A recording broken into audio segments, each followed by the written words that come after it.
Good evening and welcome. It looks like folks have started arriving, so I think we'll go ahead and begin.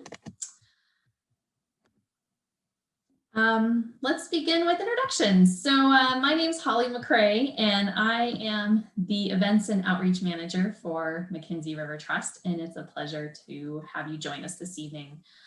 This is our final habitat of our series, Blood-Sucking Vampires or Alluring Fishes, Insights into Oregon Lampreys with Ben Clemmons and Anne Gray.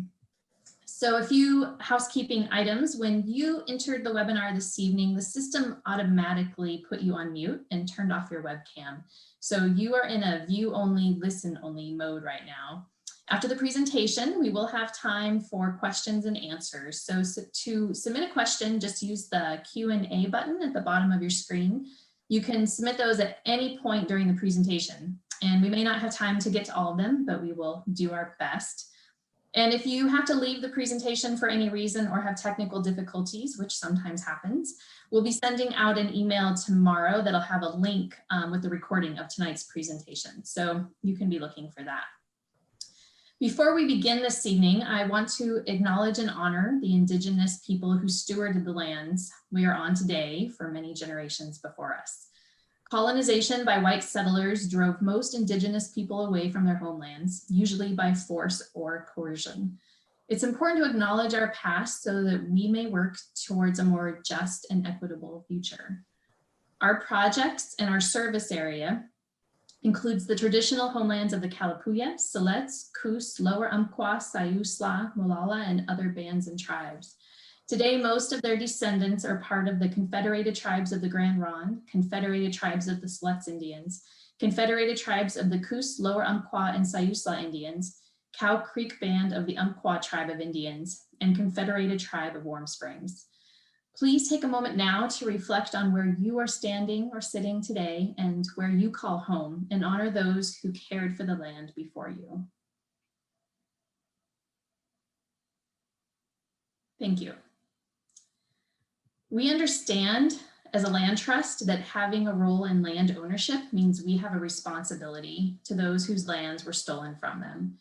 The land calls us to commit to continue learning how to be better stewards of the land, as well as better allies to all the people that inhabit it.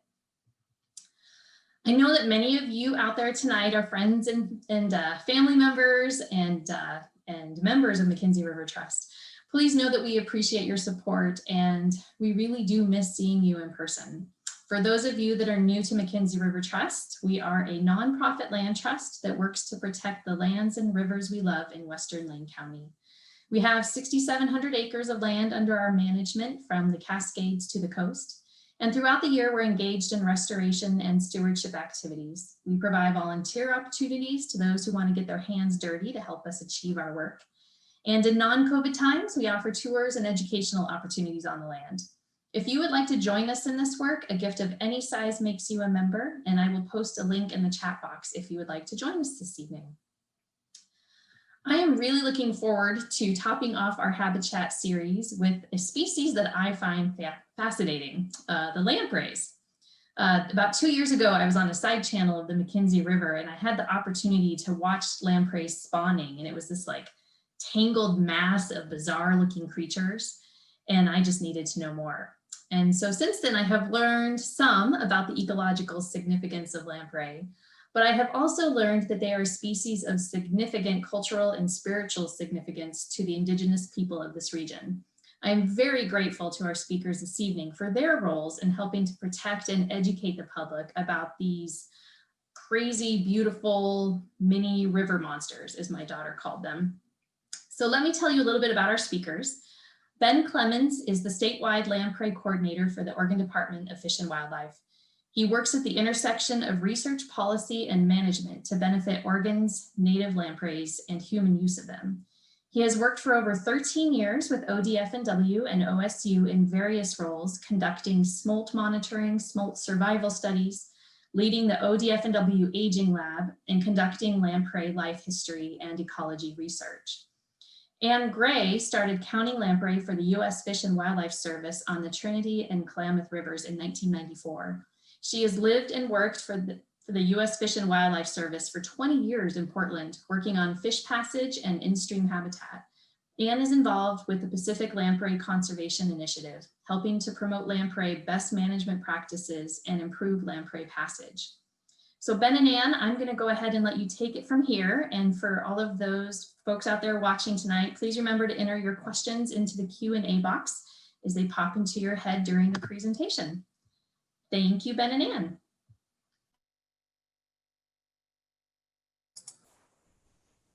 Hi, everyone.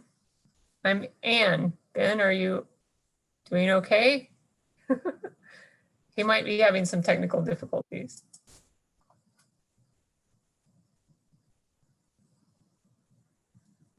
Are you there, Ben? One moment, please. Ben, you are muted.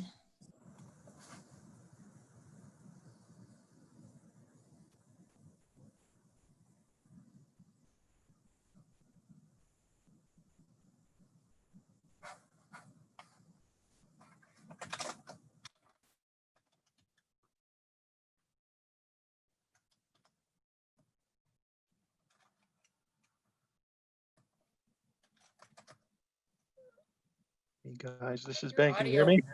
Yep, sounds good. Okay, great. Oh, you're probably waiting for me to share my screen. Sorry. We're new at this.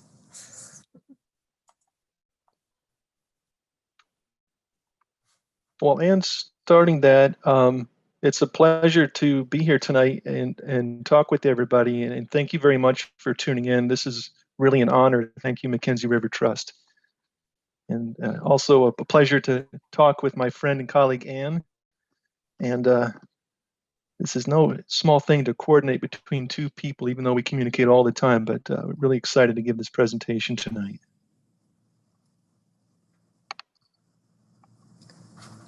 All right. Are you seeing the right thing at this point? Or are you seeing the presenter view? We are not seeing your shared screen yet. That's unfortunate.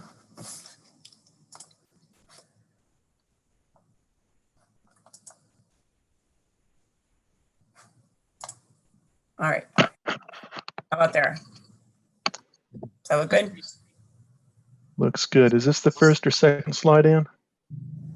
This is the second slide. Okay. Can you bump it to the first one? Yep. Thank you. Cool.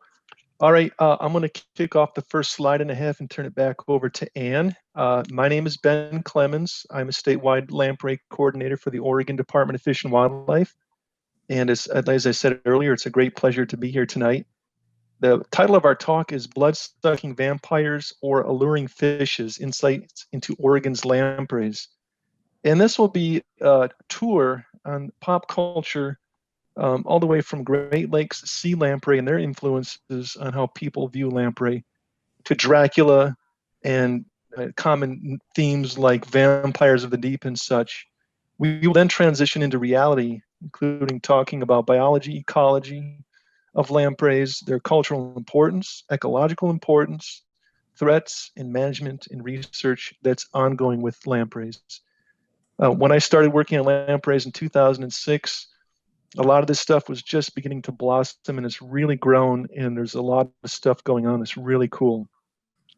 One of the things we hope to do tonight is to dispel some of these ongoing myths, this kind of low-hanging fruit that media types like to use to sell news stories and other kinds of films and TV shows like River Monsters. The lampreys aren't, in fact, vampires that need stakes driven through their heart like Dracula, but rather animals to be appreciated, understood, and conserved. And to the extent that we can do this, we can benefit salmon and the ecosystems that lampreys and salmon inhabit. Okay, next slide, please, Dan. Again, my name's Ben Clemmons, and there's my contact info. The only other thing I want to say at this time is that I understand that this talk is being recorded. It is now October 2020, and I would just want to say that those who are going to be viewing this in the future, say 2 to 5 years out, Please feel free to contact Ann and myself, as this information is constantly changing, and some of this information, therefore, in a few years may be out of date. Okay, turning over to you, Ann. Okay, thanks, Ben. Am I off mute? I'm so confused. Sorry. Yeah, we can hear. Yes, I can hear you. All right. Okay, so vicious vampire or adorable fish, or a little of both? Let's take a look.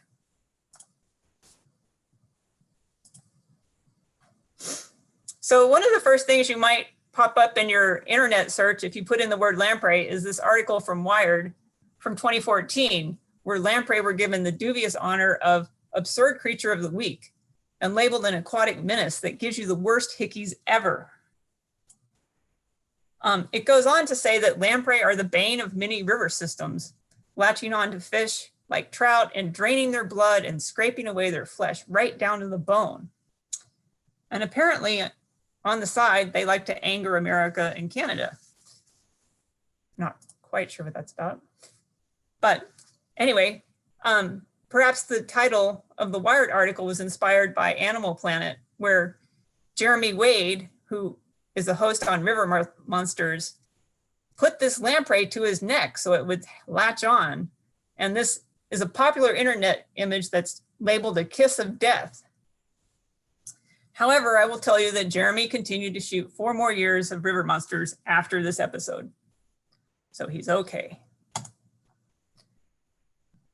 So such sensationalism leads to gross exaggerations, and much of the problem seems to stem from the scars left on more popular game fish. A quote from the 1920s said, "Lamprey were a very serious menace to many of our food fishes."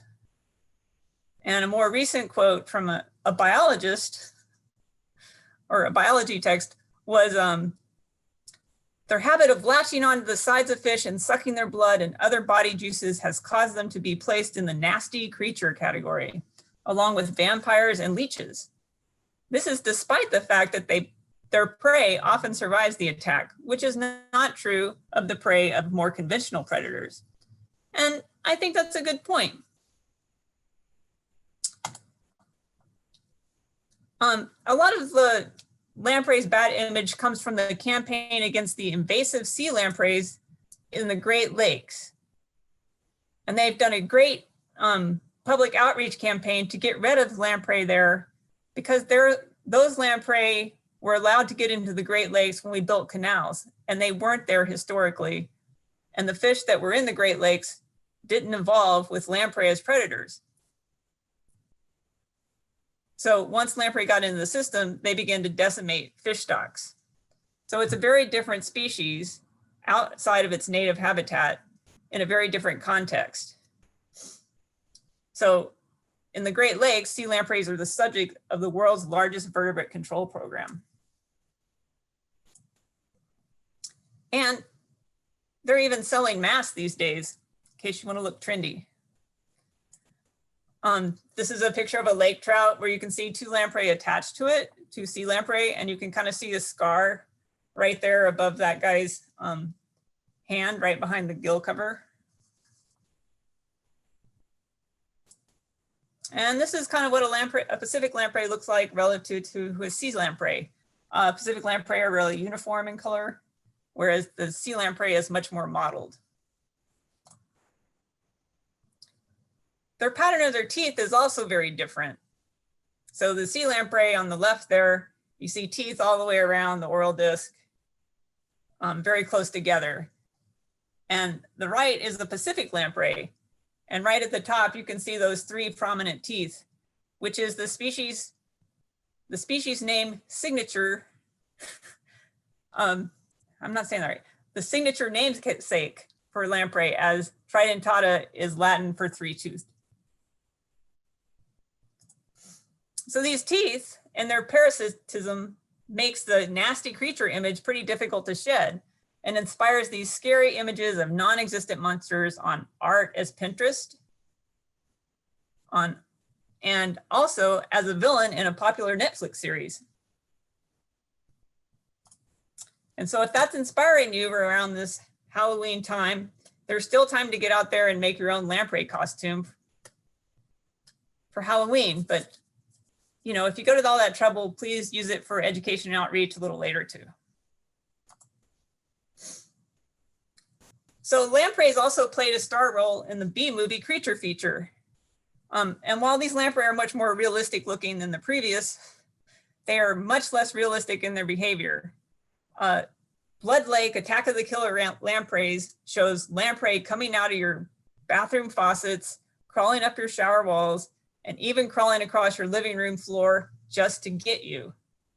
So while it's severely exaggerated in terms of lampreys' taste for humans, which is none, and their ability to live in domestic water systems, and their ability to live on land, and their ability to live without water, so way exaggerated. But hey, it's Halloween, so it could be fun for your seasonal TV watching. And now more folks have heard of lamprey, even though they don't have a realistic understanding of what it is. In actuality, humans have killed and eaten thousands of lamprey for centuries in Europe. Another pop culture reference, lamprey pie was actually featured on Game of Thrones. In England, lamprey was considered a delicacy, and royal families were traditionally presented with lamprey pie at Christmas. And as another interesting factoid, King Henry I, around the 12th century, was said to have died from eating a surfeit of lampreys, though it's much more probably that he was poisoned intentionally by some other chemical. And on the internet, you can find recipes for lamprey dishes still. We have the royal lamprey pie, beer battered lamprey, Worcester potted lampreys. However, if you notice, no one has any reviews of these. So maybe they're not as popular in England as they once were. And that could be in part because they're not as abundant and not as available. However, here in the Pacific Northwest, Native American tribes continue to harvest, eat, and celebrate lamprey.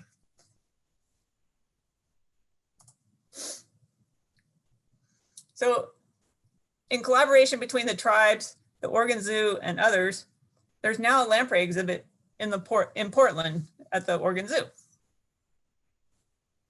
And about a year ago, the exhibit opened and there was a great opening ceremony, and there was a celebrated lamprey dance where the whole community kind of like started doing this dance and got in a line and all hung on to each other, just like lamprey do when you see them migrating upstream attached to rocks.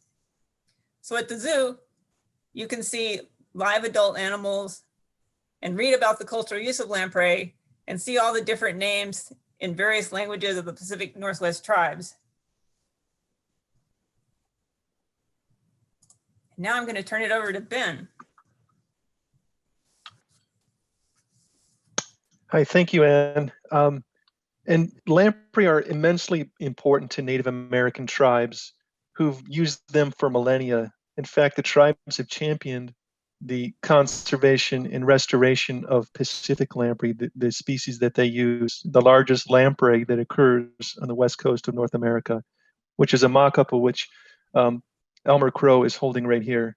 And Elmer Crow was a great champion of lamprey. He passed away a few years ago, but he had many notable quotes, one of which is that lamprey is our elder. Without him, the circle of life is broken.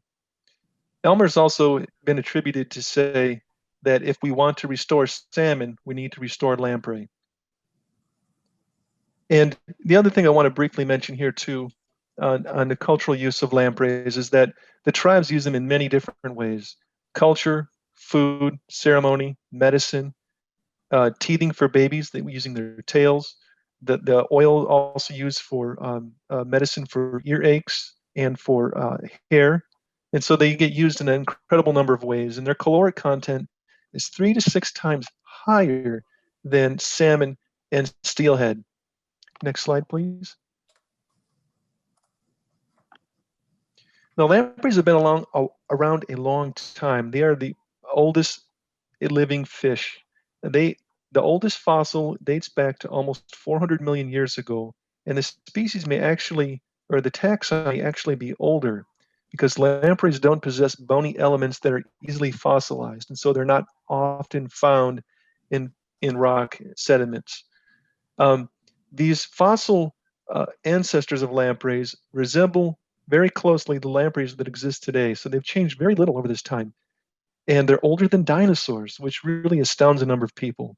Despite this ancient, deep age of lampreys, they, again, have changed very little, and they've survived 4 global mass extinctions, which is really incredible and particularly concerning given that there's quite a bit of evidence to suggest since the late 1800s that their numbers have been declining.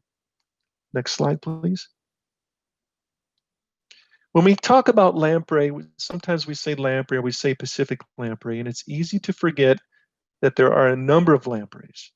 There's 40 to 45 species of lampreys around the world, and of those, a whopping 10 exist right here in Oregon.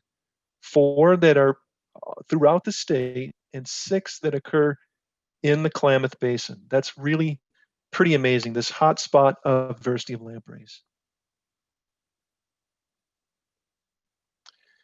Now, I want to very briefly talk about 4 species that occur outside of the Klamath, and these are shown here by relative size from top to bottom: Pacific lamprey, Western river lamprey, Western brook lamprey, and Pacific brook lamprey. The top 2 are anadromous and parasitic, which simply means that they go to the ocean where they feed on fishes and whales before they return to spawn and die. By contrast, the resident and non-feeding forms, when they transform from larvae, they go right into adults that don't feed, but just simply spawn and die. And you can see that difference in life history between the parasitic forms and the non-feeding forms just by the sheer body size. Next slide, please. Oh, there we go. And we assess them in Oregon Department of Fish and Wildlife in our conservation plan for lampreys. We assess the status of these 4 species, and we determine that they are to be added to the sensitive species list or kept on the sensitive species list. This makes them Oregon Conservation Strategy species. Next slide, please. And now I want to talk very briefly about distribution. So here's the distribution for Pacific lamprey in Oregon. Blue is the contemporary distribution. Red is the historic. And note that the red corresponds with where a lot of impoundments occur. Next, please. And the distribution of Western river lamprey tends to be more estuarine oriented, downstream of Bonneville Dam and along the coast in spots down to Yaquina Bay. They are smaller species and we know less about them. Western brook lamprey, by contrast, have a distribution intermediate to Pacific lamprey and Western river lamprey. And then Pacific brook lamprey, we know the least about. They're very similar to Western brook lamprey, and we know they occur in the Willamette Basin. Now, from here on out, I'm going to focus on Pacific lamprey. And I want to start with saying lamprey are not your typical fish. We are showing a lot of images of their teeth, which may scare you. And let me reassure you that they won't attack you. There's no information or evidence of this. In fact, when they come back to freshwater, they're not feeding at all. They're actually quite a beautiful fish. You see blue hues, brown, silver. And I've got a irrational fear of snakes, and for some reason I've never been afraid of lampreys, and I've handled hundreds of them. Again, very beautiful animal. They don't have paired fins, they don't have a swim bladder, they don't have a jaw, they have the oral sucker disc mouth. And as I mentioned earlier, they don't have bony elements. So when they come back from the ocean to spawn and they're not feeding, they're using up their energy stores to fuel their migration and to become sexually mature. And so as a result, they actually shrink. Next slide, please. And again, here's that mouth. Nothing to be afraid of. It looks alien, and that's one reason they get the bad kind of moniker and names. What you see here is the teeth. They're made of keratin, just like your fingernails and your toenails. You look right in the middle is the mouth. It has a rasping tongue that comes out. They call it the tongue piston because it goes back and forth and rasps a hole into the side of fish or whales, and then it feeds a little bit on flesh, but mostly on blood. They can release lamphedrin, which is an anticoagulant agent that helps the blood flow. And I think they've also got some chemicals in there to kind of anesthetize the wound so the animals that are being fed upon don't feed it. Next slide, please. And here are the life stages. So shown generally by relative size from larvae to adult. So when they're really tiny, when they, after 2 to 4 weeks as eggs, they hatch from their redds, and they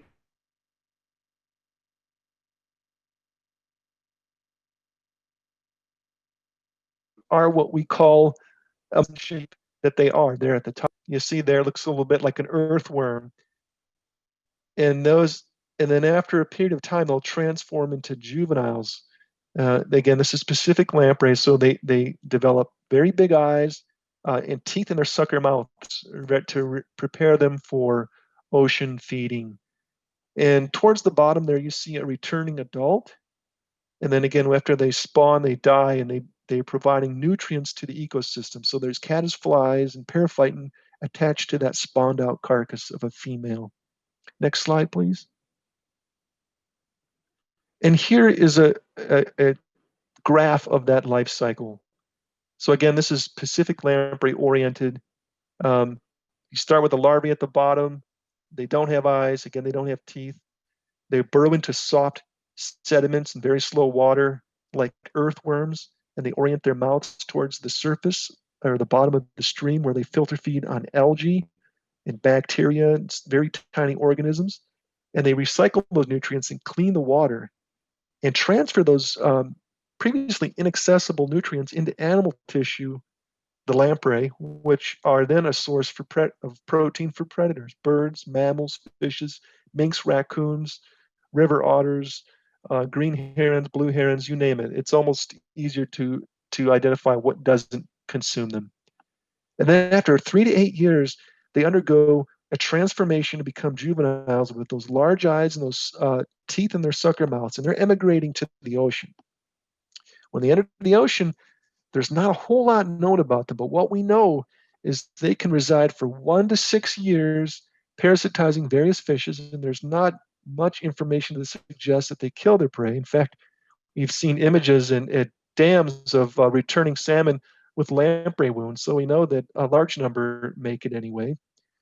And after they get the right cues in the ocean, they return as adults to spawn, and this can be less than a year. It can be more than 2 years. We've held them in captivity for almost 4 years, and this entire time they're not feeding, so it's really incredible what they do. And when they spawn, they can produce almost 200,000 eggs, which is really incredible. Next slide, please. And so here's an example of lamprey filter feeding and their typical habitat that the larvae reside in. This is not typical habitat that salmon biologists would consider to be, good habitat. But when you're looking at the overall watershed, think of larval lamprey and their filter feeding and recycling nutrients, and that's really what they're doing. Next slide. And where do you find lamprey? Again, in those depositional areas, the very slow water areas where they'll sort out, and you'll see other aquatic insects, a lot of leaf matter and twigs, detritus, things like this. Next slide. Here's another example. Sometimes in these areas you see vegetative mats, example of some of those leaves and whatnot that I mentioned. Next slide, please. And here's an artist's depiction of the larval lamprey in their habitat filter feeding. Very, very cool.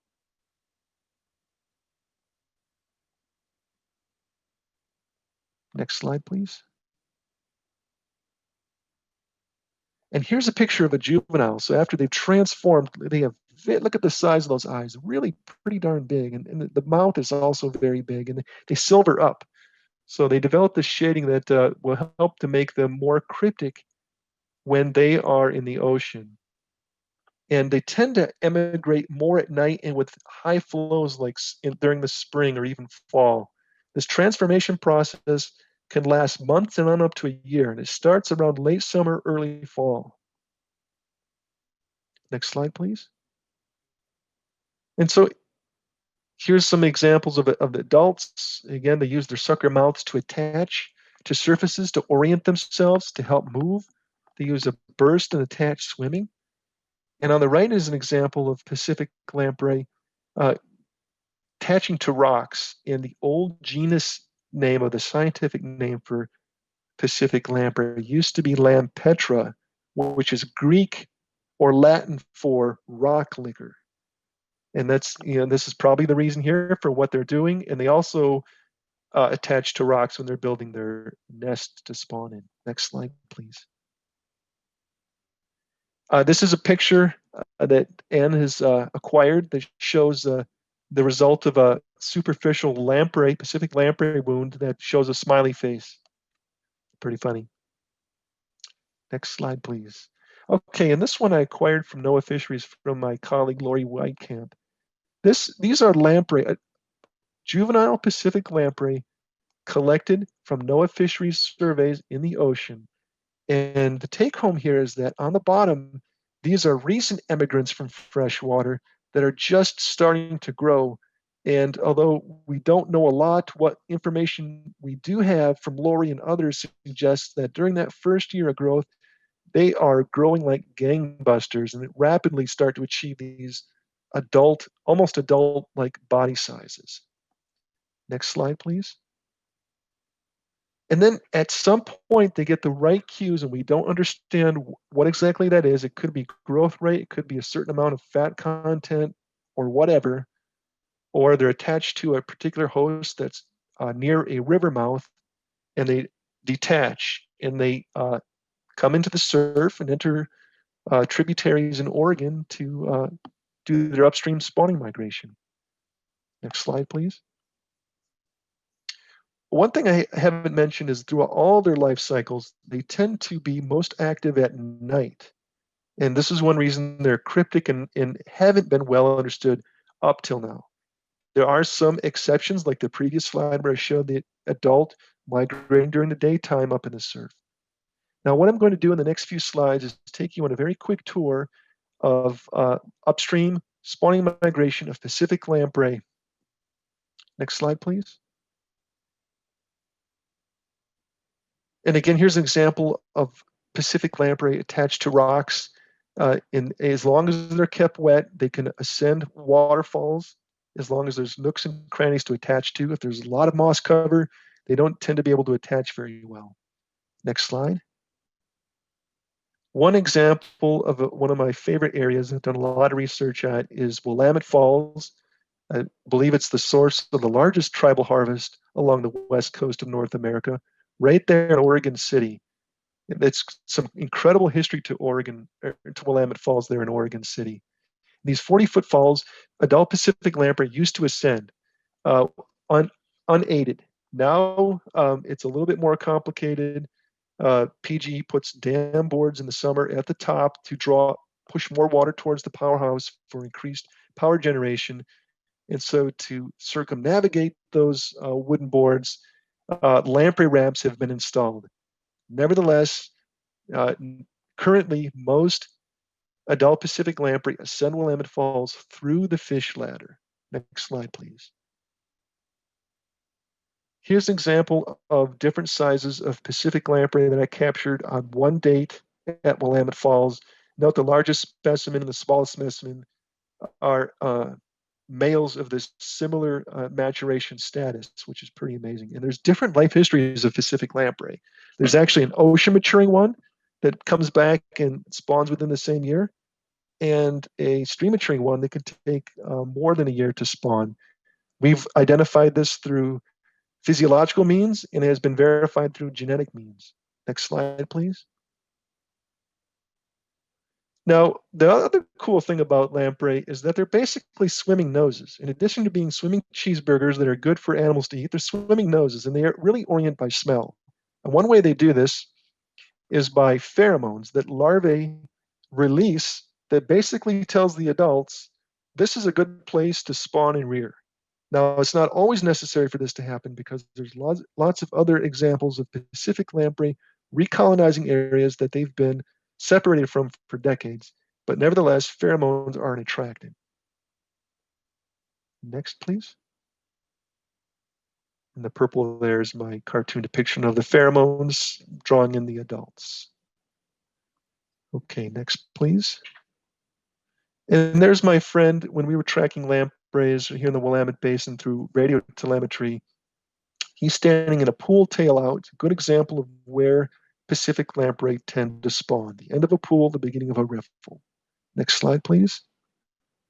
In these areas, you see cobble or gravel, and the adults will excavate a red that's 1 to a couple feet in diameter. And unlike salmon and steelhead, they tend to stay on that red, and you can generally approach them and they won't take off, which is pretty incredible. And they spawn during the springtime like steelhead. Next slide, please. Here are some examples of sexually mature adults. The top 2 fish are males. The bottom one is a female. This is a great example of how these animals are funneling their energy from their acquired during the ocean phase into reproduction. Look at that female on the bottom. Most of that's a huge sack of eggs there that she's really converting her body mass into as she continues to shrink. Again, fecundities that can be over 200,000. Next slide, please. Here is an example of lamprey in a red in Drift Creek Silex. Next, please. And I mentioned earlier the high caloric content of Pacific lamprey. Here's a sea lion and a bald eagle competing for a Pacific lamprey in the ocean. Next slide, please. You can imagine with their high caloric content I mentioned earlier, 3 to 6 times higher than salmon and steelhead, and lack of bones, they probably are preferred prey for most species. In fact, 41 predators have been documented to consume Pacific lamprey. And Pacific lamprey have been documented to prey on 32 different species of prey, including whales. Really incredible. Turning it back over to Ann now.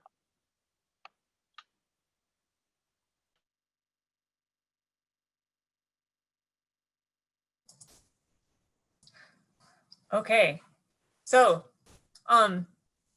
as Ben said, well, he didn't say this, but Pacific lamprey populations are much reduced from those of 50 and 60 years ago. And so I'm going to talk some about their conservation concerns. And reasons for these decline of lampreys is somewhat similar to those for salmon. So of course you have dams that block an entire river, and you have road crossings where there's a culvert and the river has to pass under the road through the culvert. So both these situations can prevent or limit passage of lamprey. And while there certainly are a lot of actions to address passage for salmon, those actions don't always address the needs for lamprey passage.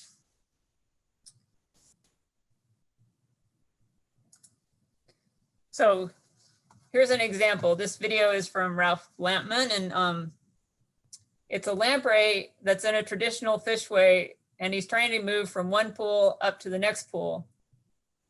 And so you can see the water. Wait, don't do that. Sorry. So you can see he's trying to suck his way around, and he gets there, and as soon as he hits that high velocity water, he is pushed back. And so he keeps trying. And this is just one pool in a fishway. So there can be many pools, usually at least one, if not two, for every foot of elevation gain. And so he finally makes it around that first corner, and then he meets the second corner, and it's just game over. So you can imagine that's a lot of energy for a lamprey to have to expend, as opposed to just being able to swim through and find low velocity areas in a natural river system. And so sharp corners combined with high velocities kind of create these pretty effective barriers really to passage, which is why traditional fishways don't always work for lamprey when they do work well for salmon. Another thing that's unique to lamprey is lamprey can't jump.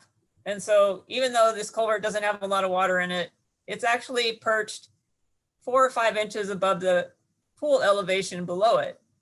And so it's pretty difficult for lamprey to get in there. And if there's velocity, it's even more difficult.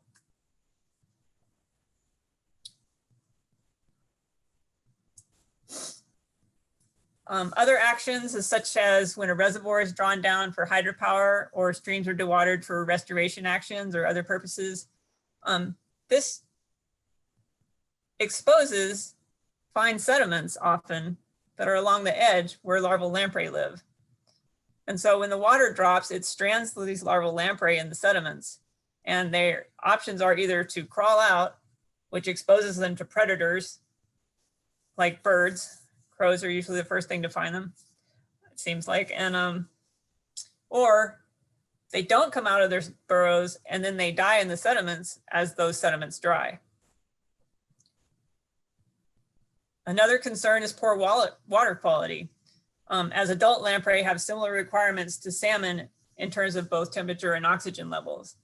And so this picture on the right corner shows a lamprey die-off during very hot conditions at Willamette Falls, when not a lot of water was coming over the falls. And finally, it's been noted, lamprey have a lot of predators, but more recently, with the introduction of non-native warm water fish, such as smallmouth bass, predation on larval and outmigrating lampreys is increasing.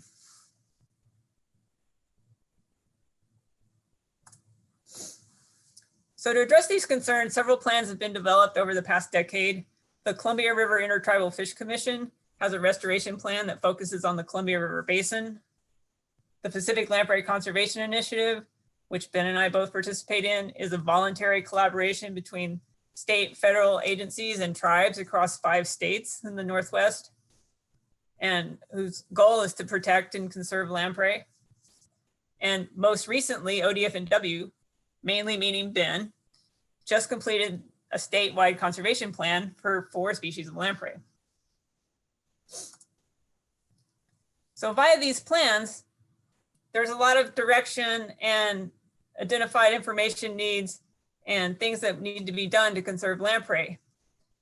This has been with Jeff Ziller, both of ODFW, working to tag a lamprey that was used in the McKenzie River to evaluate lamprey passage at Leeburg Dam.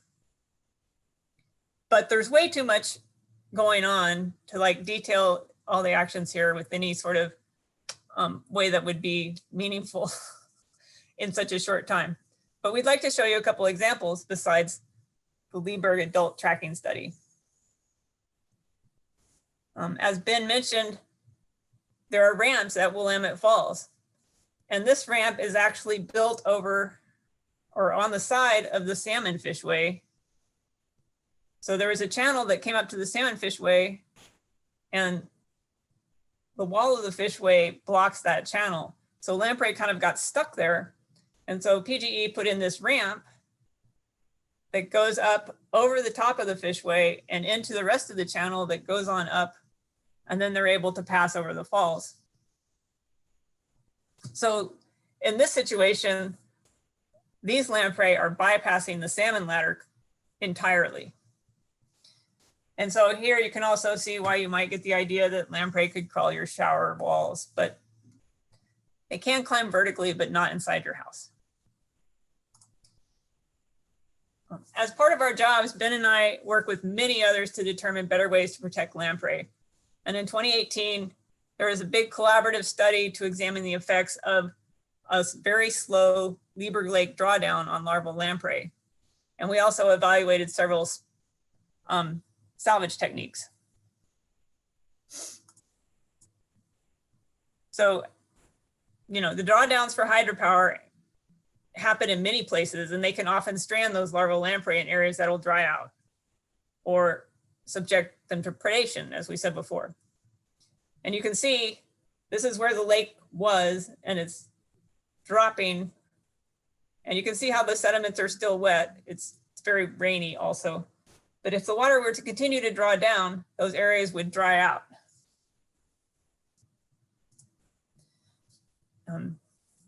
Here's a little lamprey I found trying to make it back.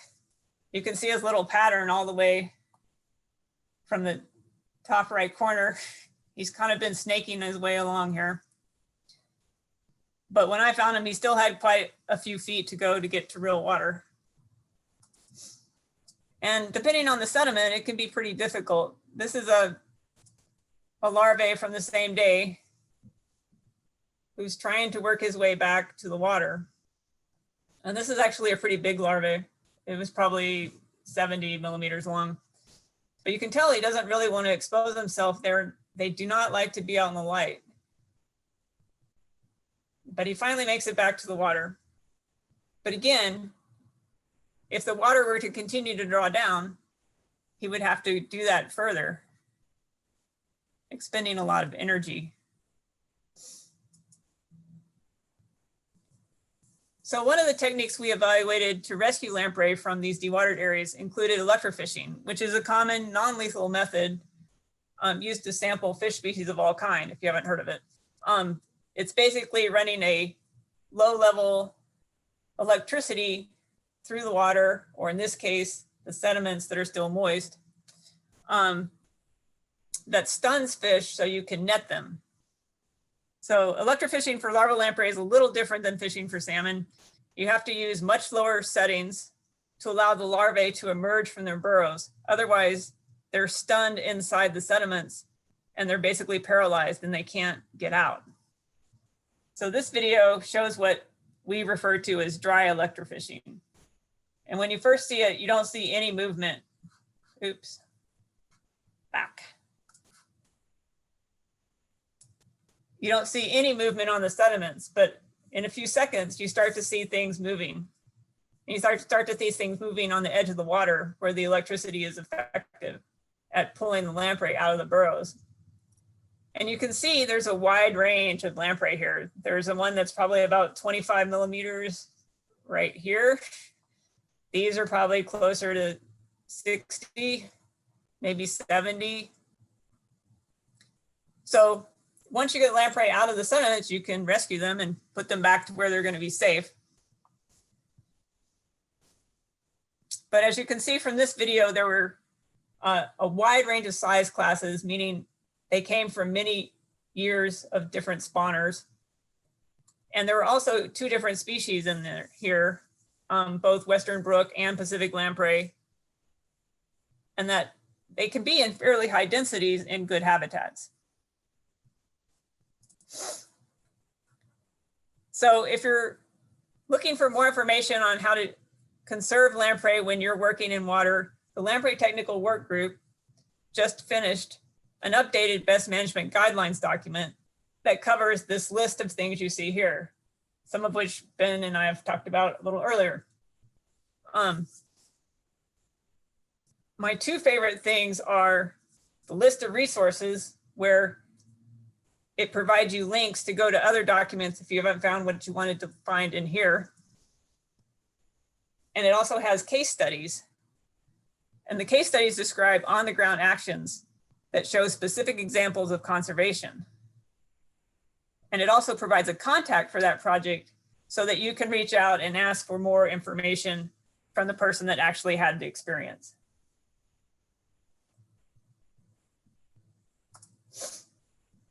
On the lighter side of things, you can follow and friend lamprey on Facebook.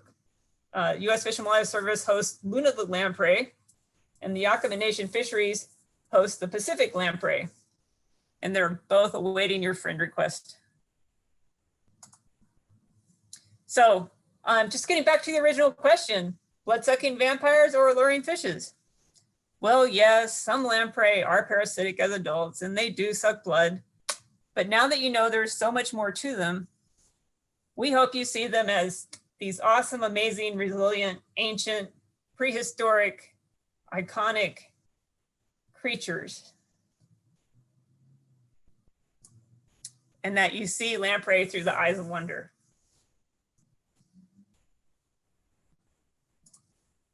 And with that, we'll gladly entertain any questions. Thank you so much, Ann and Ben. That was really awesome. And I'm excited to know that I can have two friends on Facebook tonight. But as my doctor reminds me, Facebook is for old people. So I wonder if they're on Instagram as well, maybe. Probably. So a couple questions did come through I wanted to throw to you both. The first one was, Oregon that's so hospitable that we have 10 species here? What is it about the habitat here, or why Oregon? Why do we have the diversity? Yeah, that's a great question. I think a lot of that has to do with the crazy geological history of the Klamath Basin in Mount Mazama. And then some of that may be serendipity as well. It's hard to go back in geological time and figure out what happened and why, but that's probably the best answer I can offer at this point. That is a good answer. All right, the next one is the salvaging. You talked about salvage techniques. Are there opportunities for people like me who see those lamprey and you just really want to help them move along? Is citizen science volunteers used around the state to help do those salvage efforts? Anne, you want to answer first, and then maybe I go next? You go ahead. I can't. So I'm a statewide lamprey coordinator for 10 species for one entire state. And so Anne's familiar with my speech on this, is that I can't get anything done unless I'm collaborating with people, and I'm always happy to do so. So if you please feel free to reach out to me, and always happy and willing to work with you. Great. I'll send out a link to everybody too tomorrow in that email that has the online initiative. That has all of the information for folks that want to learn more about projects around the state. I assume there's information like that for people that want to get involved. So I'll make sure and share that. Another question, lamprey look a lot like remoras. Are they related? Am I saying that right? Remoras? Wow. Yes. Yes, Cool. You're saying it right. No, they're related. Go, Ben. Are you sure? Okay. Yeah. That's actually pretty observant. They do look a lot alike, but they are not closely related. So remoras are ray fin fishes, and they actually have jaws. And so us scientists, our geeky word for this is looks like convergent evolution. So very different animals showing some similar structures. Great. And then we had one that came through, we answered it live, but I think other people might be interested in it as well. So the gill slits seem to be very small compared to other fish. Is there a known reason for this? So yeah, and I typed to answer. This one came through when you were talking, and that's a very good question. These evolution questions are very challenging. My best answer is that lamprey are a different lineage once again than the other kind of more modern fishes, if you will. And the other thought here is that lampreys also feed differently than most other fishes, both as larvae and as adults. And so when you take a parasitic adult and it's attached to an animal, it can it takes that branchial and it pumps in and out to aerate those gills. And that's very different from how other fishes operate. Interesting. Have the coastal lakes been studied at all regarding the role in lamprey populations? I'm imagining this is related to coho salmon, and kind of thinking how their resiliency on the coast is related to coastal lakes. That idea has been bandied about, but there's not really any work that's been done on that. Okay. And then I don't think you mentioned climate change. How will climate change impact the lamprey? How will it not? So I can. We'd love to know. Yeah. So yeah, I'm just hesitating here, and I don't know if you want to jump in. I feel like I'm talking a lot, but I can answer as well. It's because you know more. This isn't true. I refer to Anne on a lot of the hydropower stuff. Climate change and lampreys. There's been some recent work on that suggests that with the changing flow regimes, it may push larval lamprey out of systems faster than they're ready for the ocean. And so that may push them down into main stems where they may be consumed by more predators. There's still lots of unknowns. Some of our own research shows that really warm temperatures of 20 degrees Celsius and above temperature-wise can impact lampreys in various ways. And so, yes, they can be impacted, but there's a lot of unknowns. The other thing I want to mention here is lampreys seem to be flexible in their life history strategies, which might be one reason why they've been around for millennia. Well, that is so interesting, and I just really appreciate you both. I appreciate you lending your time tonight, and I am so grateful for your willingness to share your passion and extensive knowledge with us. If you have any resources, in addition, you think that would be good to send out to folks, email me and I'll make sure to include that in the email out to everybody. So again, thank you for joining us tonight. That was very educational and it was fun as well. So I appreciate it.